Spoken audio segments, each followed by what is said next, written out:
Hello everybody and welcome back to another episode of Microsoft Flight Simulator, and today we're going to be doing something a little different. We're going to be checking out JetLiner's new airliner tutorial series for Microsoft Flight Simulator, soon to be coming to the Microsoft Marketplace, as you can see here, but right now only available through Orbix. And what we're going to be doing is we're going to be using the default A320 to follow a tutorial series that is now uploaded into the sim.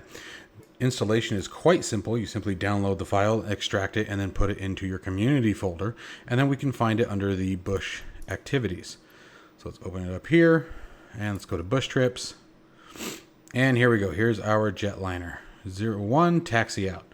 So we're going to be giving this a shot. Now, I'm not going to show every single aspect of this. We're going to do a couple of them here. Just to sort of give you guys a teaser, let you guys know what it looks like and how it feels. I'm going to be going through this for the first time myself as well. You guys know that typically with my reviews, I like to show things from a first-time experience, because as really cool and feature-rich as a lot of these programs and softwares are, sometimes they're not always the most user-friendly. I deal with that in my professional world all the time.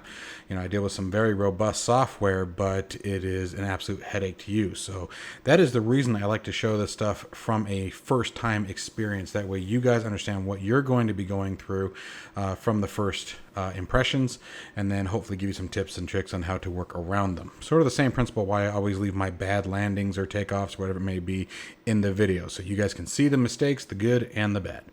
So without further delay, let's get started.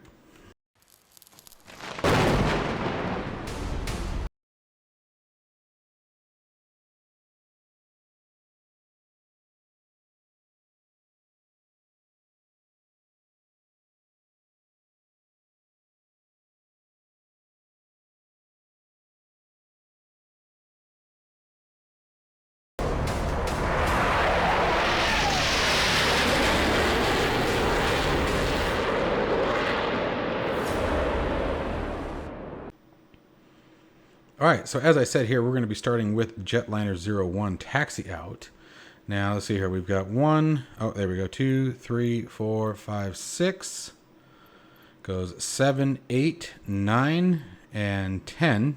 That's rejected takeoff. It's RTO. That's kind of cool. Manual handling. JetLiner 12 challenge. All right, so 12 courses in this one purchase. That's pretty awesome. So let's see what the first one is like. All right, so coming in here, we get commence your journey into the world of jetliners by flying a typical airliner sector from London Gatwick to Barcelona. Starting with the taxi out phase. Flight length 0 nautical miles, flight duration 10 minutes. All right, let's give it a shot and see what we get. All right, so we've just hit fly. Let's see what happens. This is FS Academy JetLiner. We're going to introduce you to airline operations step by step, starting with a complete short-haul flight. We're in the A320neo and have just finished our pushback here at London Gatwick, bound for Barcelona. Make sure that the APU is running, and we'll talk about jet engines. Okay, the APU is started. The A320 thrust levers have a set of detents that you'll need to be familiar with. Move the levers all the way forward to the toga position. This is the toga detent, which stands for takeoff go-around. This setting will give maximum power when required for takeoff on a short runway or to initiate a go-around. It would be hard on the engines and use a lot of fuel if we used maximum power for every takeoff. So instead we use a reduced thrust setting known as flex. Move the levers back a little into the flex MCT detent. This is the flex MCT detent. Max continuous thrust. Flex is a reduced takeoff thrust setting when maximum power isn't needed, saving fuel and engine wear. MCT stands for Maximum Continuous Thrust. Whilst toga provides full power, keeping the engines at 100% thrust for longer than about 5 to 10 minutes can cause excessive wear and damage. MCT is a slightly reduced power setting, but it can be set for an unlimited time, without fear of overstressing the engines. Here in the Flex detent is where we'll set the levers for today's takeoff from Gatwick. Move the levers back another notch to the Climb detent.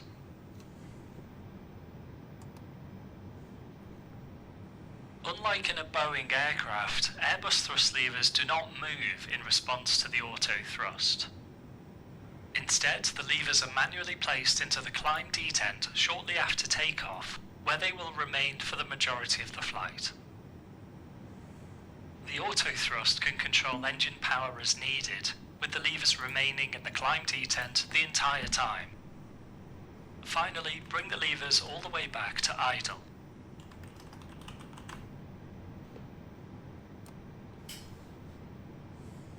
This is the idle detent, where the engines are at their minimum power. In the final moments before touchdown, you'll move the levers here to reduce thrust for landing, and this will automatically disengage the auto thrust system. This is also the position used for starting the engines. Set the engine mode selector to start.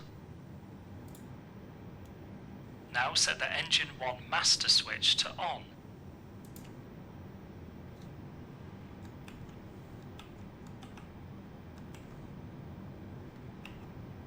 A jet engine typically has two main fans at the front of the engine, one big and one small, known as N1 and N2. Each fan is connected via a shaft to their own set of turbine blades at the back of the engine. The N2 fan is the smaller of the two and starts turning first. Once it gains speed, the air it moves gets pushed over the turbine blades for the N1 fan, causing it to spin.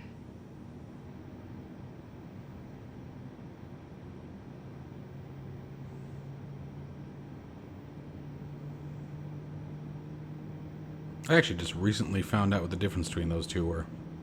Kind of a neat starting system when you think about it. Really an ingenious method. Good. Now start engine 2.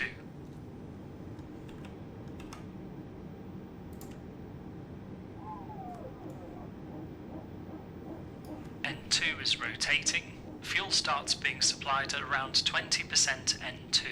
At which point the exhaust gas temperature, EGT, starts to rise and N1 starts to spin.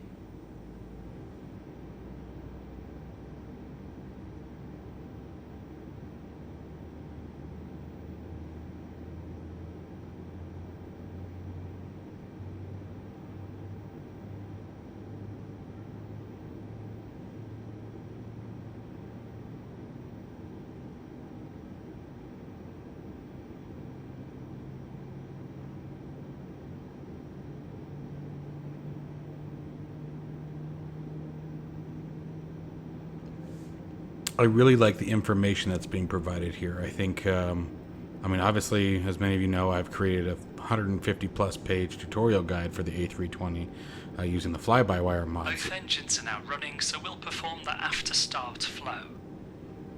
But this is really helpful for someone who would be new to it. This is good information.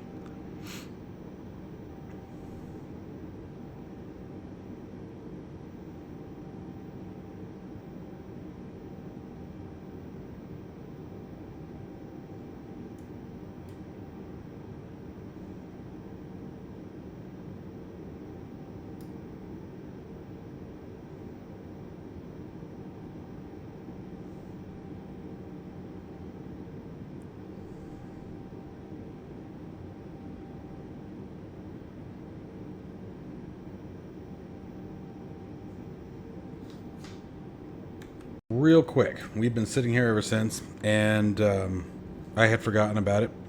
You want to make sure that you read through the guide that comes with it, as well as it does give you a couple of tips. First off, you want to really avoid pausing the simulator.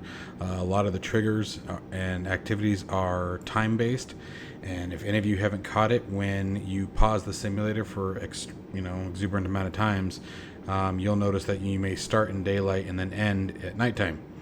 So you want to make sure that you try not to pause the sim. The other thing you want to do is make sure that when you go to custom toolbars, you come up and make sure that objectives is on. That's why this panel wasn't available.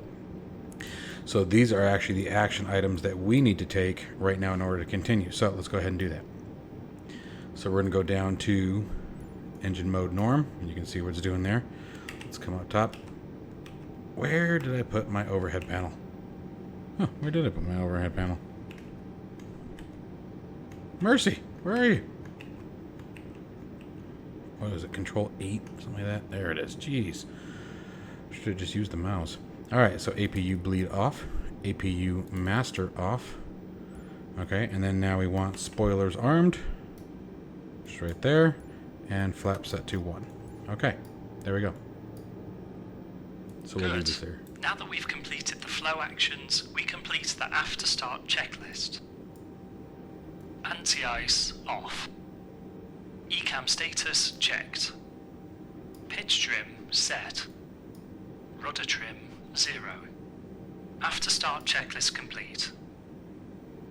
Just like on a small aircraft, we check the flight controls for full and free movement before departure, starting with the ailerons. And you also get a flight control page here with like the fly-by-wire.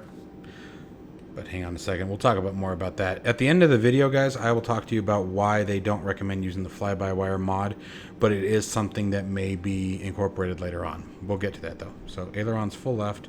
Full left. Full right. Full right. Neutral. Neutral. Elevator up. Full up.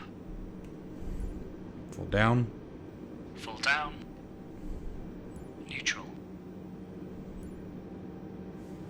Rudder, full left. Rudder, full left. Full right. Full right. And neutral. Neutral. Great, the flight controls look good. JetLiner 488 clearance available. Ready to copy, JetLiner 488.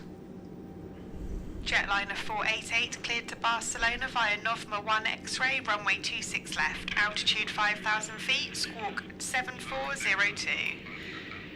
JetLiner 488 cleared to Barcelona, Nvme 1 X-ray, 26 left, altitude 5,000, squawking 7402.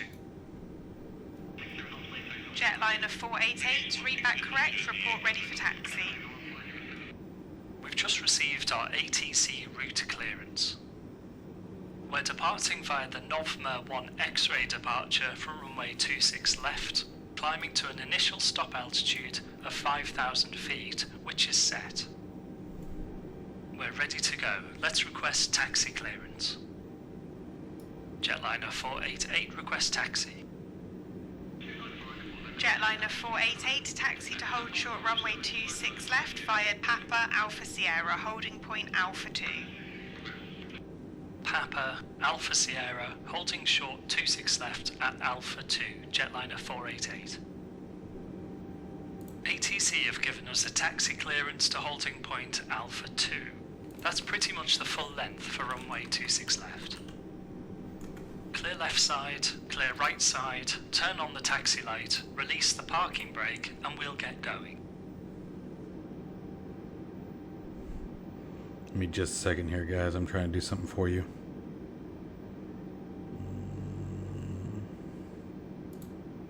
Oh, I think that's what I want. Yep, that's what we want. Okay. So, I just pulled up Navigraph here. So let's see where we're at. What did she say? I can't remember what it was now. Alpha Sierra holding short. Alpha 2. So it looks like here. So we're going to be coming up here. I'll pull that up here in a minute. Alright, so anyway, sorry.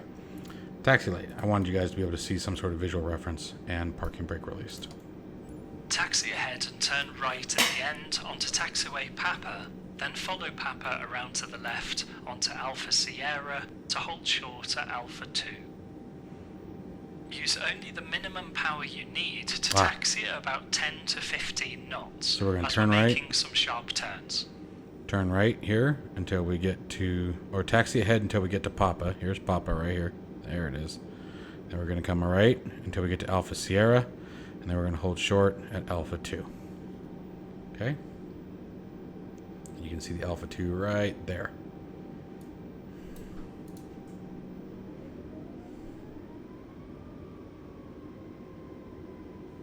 Now we're moving, give the brakes a squeeze to check that they're working. Brakes checked. Brakes checked. Keep on taxiing and take the next rise onto Papa. And you can monitor your ground speed right here. We said between 10 and 15 knots. We're going to walk right through a Spitfire.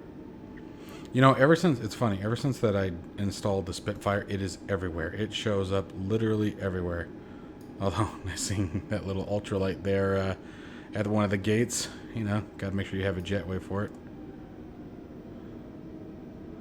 Let's just hope it doesn't cause any damage to the aircraft. Otherwise, we're going to have to turn AI traffic off. But I think we're just going to walk through it. We should be okay.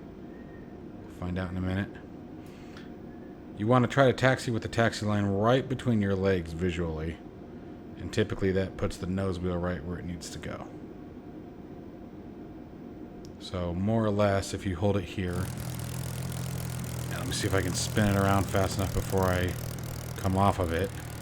But there you go. There's the nose wheel, basically right on the taxi line. As long as you keep it again right between your legs. You're not supposed to. Turn right here and follow Papa to the end, where we'll turn left to Alpha Sierra. You're not supposed to turn the A320 above 10 we run knots. through the PEDS check, which is a brief recap of our departure. Performance. Departing from Alpha Sierra for 26 left, as expected. Engine out. If we have an engine failure, at 1,700 feet, we would turn left to Willow. Departure. Nvme 1 X-ray, runway 26 left, is on our clearance and in the FMGC. Stop altitude, 5,000 feet from ATC.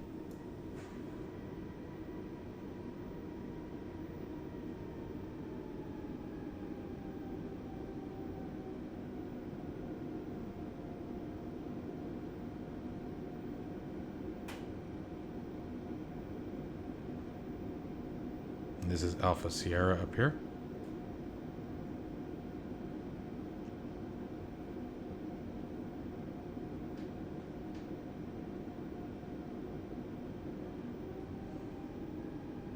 Anyway, I don't know if I said it. I think I stopped. You're not supposed to turn the A320 above 10 knots. And from an A320 pilot, what he had recommended is you typically start about 8 knots. As the aircraft will slightly accelerate, you begin, going your turn based on engine power. So, but you can taxi anywhere between 20 and 25 knots.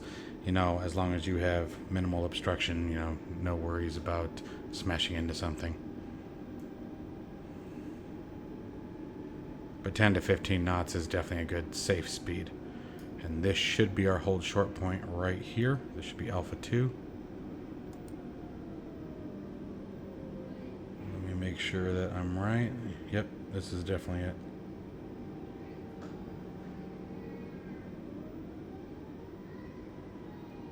Come on.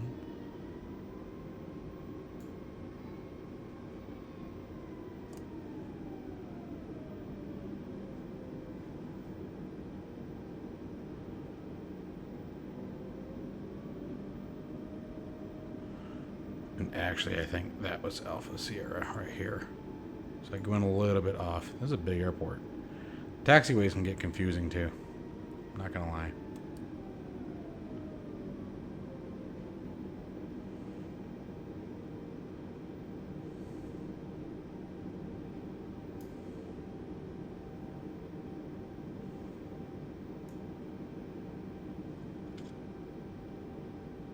Unless, yeah, uh-oh. I think I goofed. I came up to Alpha 3.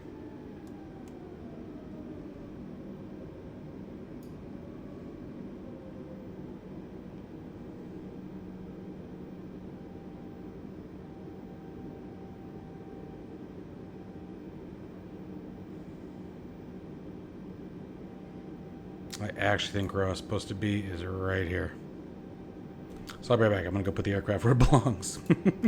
Okay, so yeah, as I crossed this line, we were just right here. Okay, this is where we were. This is where he wants us. So I just went a slightly different route. So we'll just hold short here. Great. Now set the parking brake.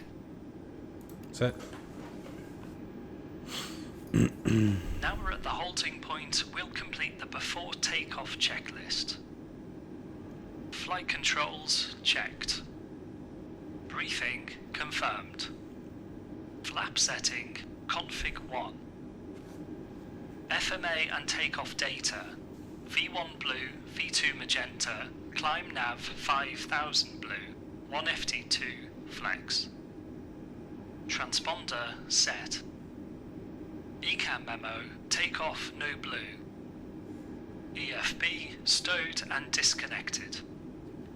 Down to the line. Okay, we've completed our checks down to the line on the checklist. We continue below the line once we're cleared for lineup. We'll return once the cabin crew reports that the cabin is secured for takeoff.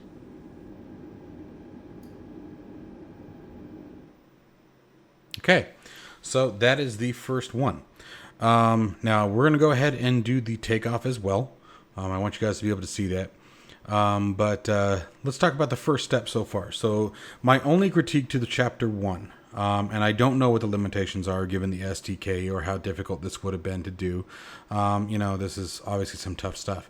I would still have recommended doing a cold and dark startup, even given the limitations of the default A320. And what I mean by limitations is the lack of features. Many of the buttons, switches, knobs, etc. in the A320 default don't work. I think it would still have been cool to simulate that they were. You know, I think it would still add a lot of immersion, especially hearing the voices of the instructor. You know, even with the ADIRS being a perfect example, you know, the IRS system. Even saying, you know, ADIRS 1 would be turned on, ADIRS 3 turned on, you know, it still adds a lot. And I think coming from clearly someone who has a ton of professional experience with this aircraft, I think it would have really been a really cool interpolation, I guess, to see it, or experience, I should say, seeing the interpolation of a professional real-world A320 pilot. As the documentation does say, that is who created this. You got it right here. Brought to you by a real A320 captain. So really cool stuff. So my only critique so far with this first chapter would be, you know, I would put in the information that you can. You know, I don't want you to get in trouble. I don't know if there's any deal with that, but this is speaking to the developer. I would absolutely, you know, start with the cold and dark state if you can, just to share those experiences. Even if the features aren't in the sim, I think it would add a lot and remove a lot of confusion. But outside of that, you know, to everyone else, I think so far this has been really educational. I've already learned a couple of things that I wasn't aware of. And you guys remember, you know, I wrote that, you know, I have a 157-page PDF document tutorial on the A320 using the Flybywire mod. So anyway, I don't want to keep rambling on that. Let's go ahead and jump into the next one, and we'll see what it's all about. Back.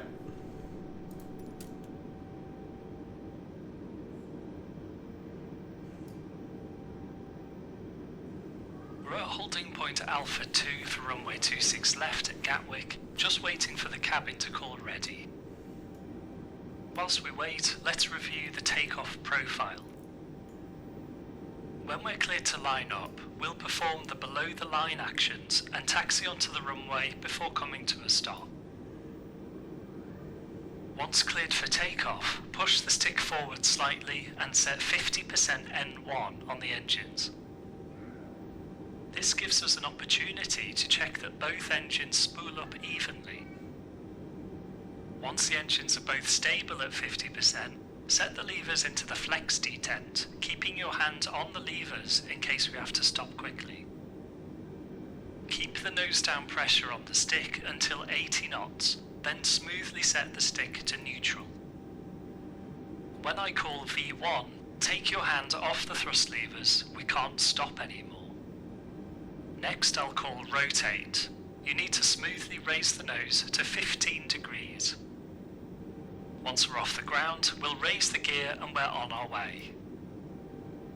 I'll talk you through each step as we go.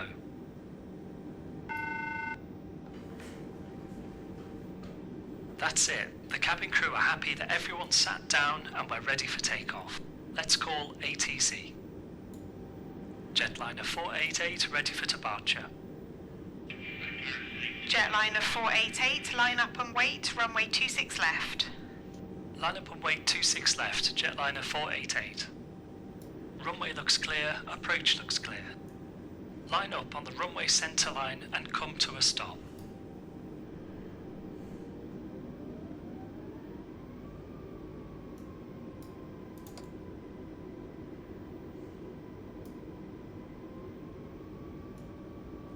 As we enter the runway, turn on the landing lights and we'll finish the before takeoff checklist below the line.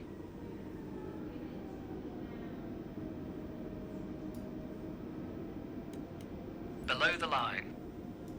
Cabin secured for takeoff. Engine mode selector normal. TCAS TARA. Packs on. Anti-ice off. Below the line complete, line up only, runway 26 left from Alpha 2.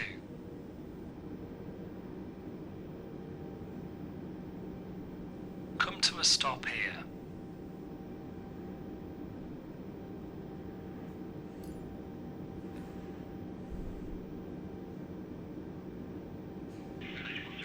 Jetliner 488, cleared for takeoff, runway 26 left, wind 270 at 8.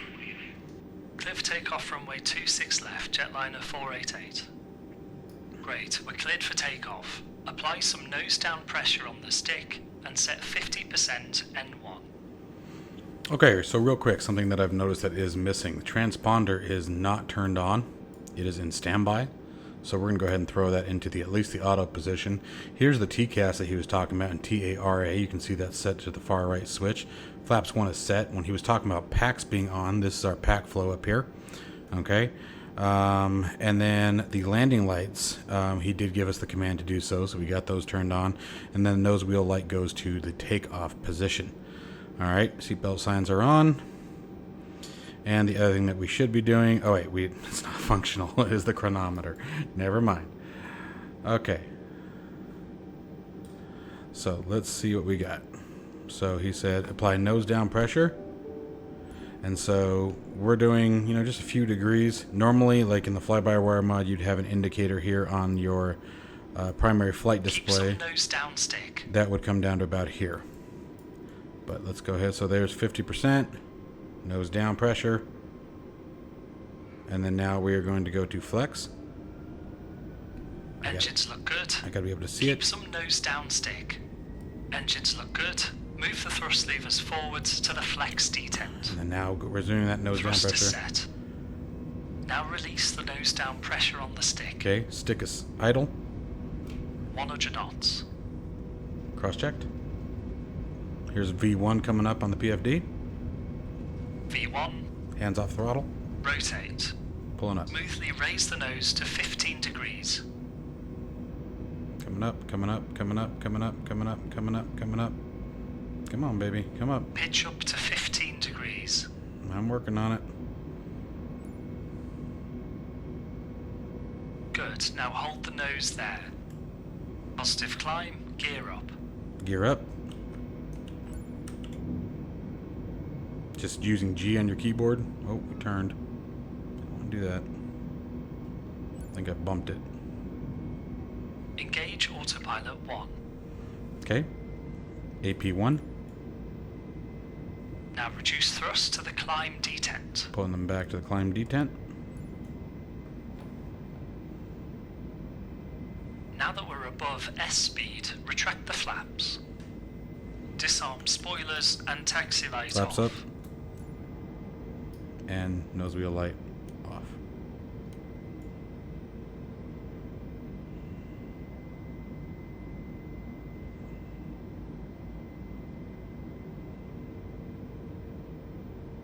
Although we are not flying through our nav.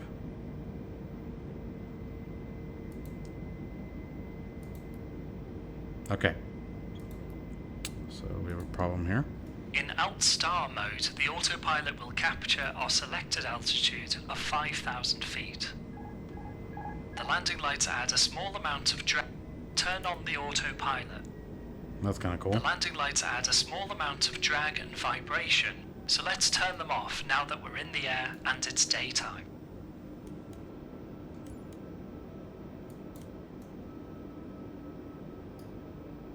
Release the crew by turning the seatbelt sign off and then back on again.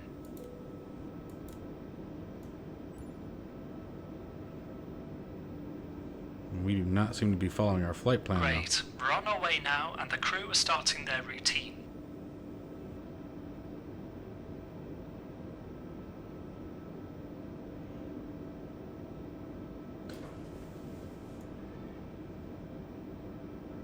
Next, we'll look at using the automation systems and cover the techniques used during the climb. Okay, so let's talk about the first two so far. I'm thoroughly impressed with the instruction. The immersion that's included with this is pretty awesome. As I told you guys before, one of my only complaints was I wish it had started from a cold and dark state. Even given the limitations of the default A320, I think that would have been a better place to start because it gives you context on how you got to where you want to be. So real quick, I want to show you guys something so that way you can maybe find a little bit more value in these just in case. And what I'm going to show you guys is just real quickly how to create a very simple flight plan using the world map. And if you do it from here, then it will make things a bit easier, you know, if you wanted to follow the steps that were provided down below. So let's say we wanted to depart out of Tucson. We're going to select our A320. I'm going to make sure to select the default for this case, which is this one here. And I'm not worried about liveries. We're not actually going to launch into the mission. And let's say we wanted to go to, oh, I don't know. Let's just pick somewhere. El Paso, sure. And we'll set this as our arrival location. All right. Now, we're not quite done yet. This is enough. This would be a direct route. We're obviously not going to fly direct in an airliner. So what we would need to do is come over here to where it says the VFR direct GPS. And we're going to select high altitude airways. All right, and then coming back over here is where you can select your star, the arrival. So it's got us picked for the Molly 5. And then the approach would be automatic. But if you wanted to select a specific runway, you could, for example, select ILS 22. Okay, and then it plots your approach and your missed approach as well. But here is the airway that we would follow, or the route that we would follow flying the current air rack that's loaded into Microsoft Flight Simulator. And then when you hit fly, your flight plan will already be loaded into the aircraft. You can also come to the nav log and you can adjust your cruise altitude. For example, if you did not want to cruise at 39,000 feet, let's say we wanted to go at 31,000 feet. We could do that, press enter, and you can see that your altitudes now have changed. You also get your cruise. You get your top of descent location here. Okay, and then your different waypoints coming on down into your approach. So hopefully that gives you a little bit more context on how the flight plan would have likely been created had you not known how to do so already. This is a way that you can do that. Okay, and then the cold and dark process is actually fairly simple with the default A320. It's more or less just turning the batteries on and turning on your external power, and from there you're likely going to be caught up to where he was in the simulator. All right, because many of the other features are not available in the default A320. So I would say that if you are interested in learning how to fly the A320 and you don't want to deal with all the massive features and sort of want to learn in a progressive state, this is a very great way to start. This is an awesome development. There's a ton of work that was clearly put into it. The documentation is very, very supportive.